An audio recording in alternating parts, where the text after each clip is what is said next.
Bàជំរាបសួរក៏ដូចជាសួស្តីទៅកាន់ពុកម៉ែបងប្អូនទាំងអស់គ្នាទៀតណាបា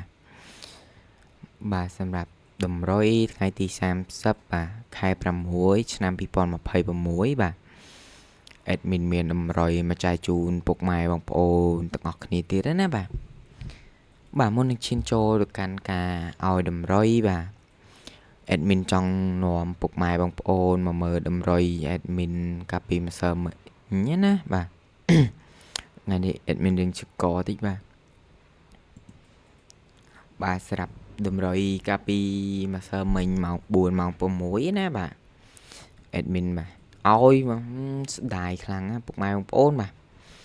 ពុកម៉ែបងប្អូនមើលឲ្យ41ចូល45ណាម៉ោង4ណាឲ្យ41ចូលម៉ោងឲ្យ41ហ្នឹងហើយ41ចូលម៉ោង4ចូលម៉ោង4ចេញ45ប៉ុអាបាទសម្រាប់38បាទ38រត់ទៅស្ដាយវាគៀកខ្លាំងមែនទេណាពុកម៉ែបងប្អូនឲ្យ38ចេញ37ហ្នឹងហើយ37 2ប៉ុសម៉ោង4ដូចគ្នាបាទម៉ោង4ប៉ុសសេ37ប៉ុសដេក៏37ដែរ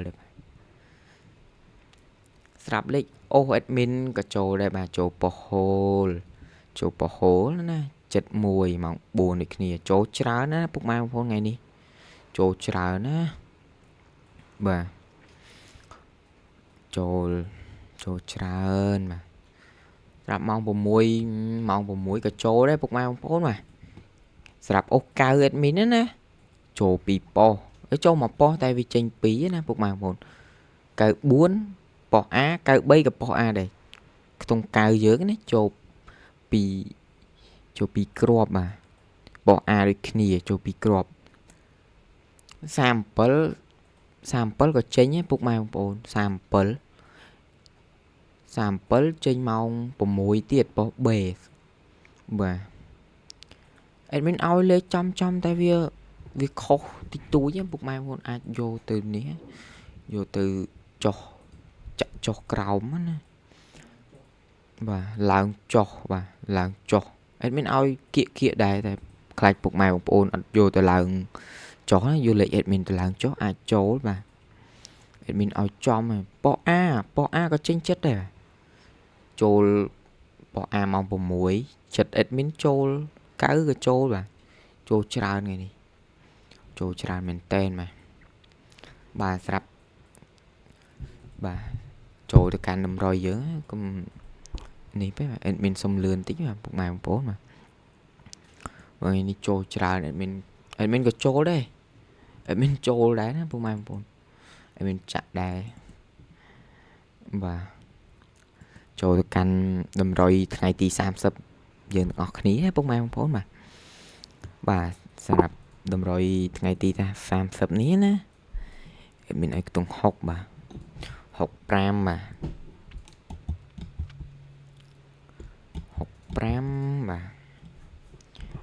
12បាទ12 48បាទមកគ្រាប់ទៀតបាទអេដមីនឲ្យ96ណាបាទពុកម៉ែបងប្អូនអាចយកទៅផ្សងសំណាងបានម៉ោង4ដល់ម៉ោង6បាទ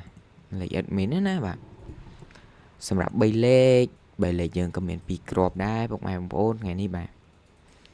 3លេខអេដមីនឲ្យបាទពី18មកគ្រាប់ទៀតបាទ968បាទពុកម៉ែបងប្អូនអាចយកលេខអេដមីនទៅផ្សងសំណាងបានណានៅម៉ោង6ម៉ោង4ម៉ោង6ណាបាទសម្រាប់លេខអូថ្ងៃទី30នេះណាអេដមីនឲ្យអូ20ក៏ដូចជាអូ50បាទសម្រាប់លេខអូមានតែប៉ុណ្្នឹងទេបាទមានតែប៉ុណ្្នឹងទេថ្ងៃទី30នេះបាទសម្រាប់បាទលេខនេះពុកម៉ែបងប្អូនអាចយកទៅចាក់ផ្សងសំណាងបានបាទអាចយកទៅលេងបានបាទអញ្ចឹងក៏សូមពុកម៉ែបងប្អូនបាទមើលវីដេអូអេដមីនហើយបាទកុំភ្លេចជួយ follow ក៏ដូចជាជាវ subscribe